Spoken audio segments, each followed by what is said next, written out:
검찰 출신 지금 이제 대통령이 돼 있고 뭐 대선 후보까지 가 있지만 이제 끝장날 시간이 다가오고 있다. 그래서 이번 이 사건을 고발하게 된 배경에 대해서 조성은 작가가 한 얘기가 있는데요. 한번 들어보시겠습니다.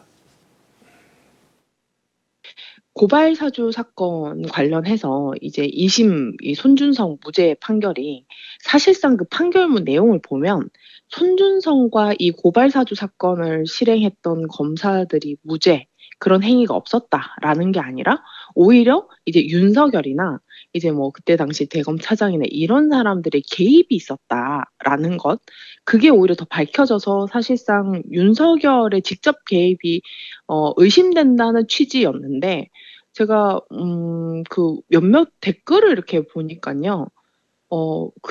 그렇더라고요. 이제 뭐 김웅 관련해서 이렇게 댓글에 이제 거기에 고발 사주 뭐 기억이라도 해라 막 이런 댓글이 있었는데 거기에 댓글에 아마 보수 쪽 사람인 것 같아요.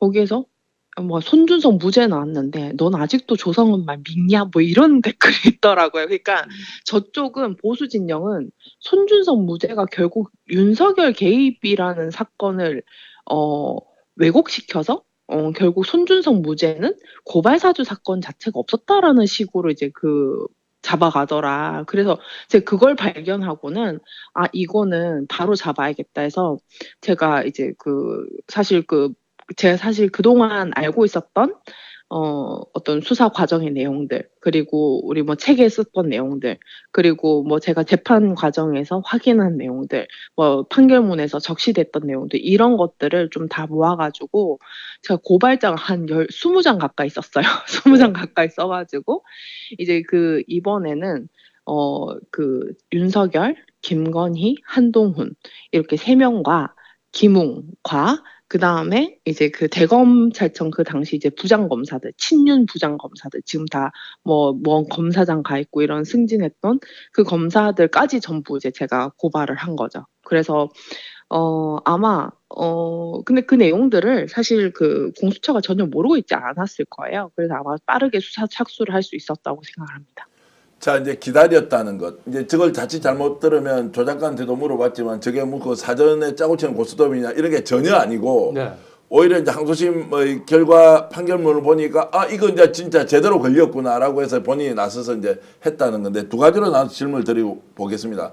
그럼 그 당시에 검찰이 야당을 죽이기 위해서 고발 사주를 했다. 윤석열, 한동훈 또는 그 많은 사람들이라고 추정되는 인물들이 나섰다라고 하는 사실이 확인되면 얼마나 이게 충격적입니까?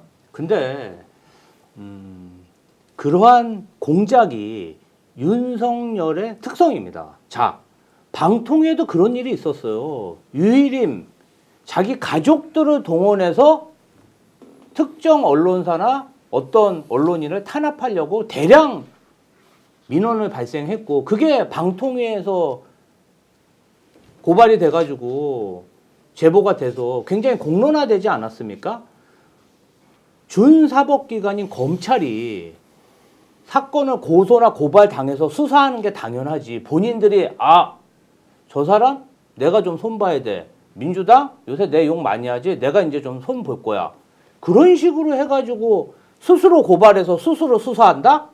이게 상식적으로 있을 수 있는 일인가요? 저는 윤석열 정권의 그게 특징이다. 그러니까 검찰총장, 검사 시절부터 아마도 밝혀지진 않았지만 그러한 조작 사건들이 많았고 바늘도둑이 소도둑 된다는 말과 같이 점점점 커져서 대통령 된 이후, 검찰총장 된 이후에도 그 못된 버릇을 못 고쳤다고 생각합니다. 저는 심각성을 하나만 네. 이게 왜 심각한지 포인트 잡아야 되는 게 뭐냐면은 고발장 내용이 사실상 윤석열에 대한 의혹의 변호인이 쓴 변론 내용 같아요. 그러니까 김건희는 나쁜 사람 아니야.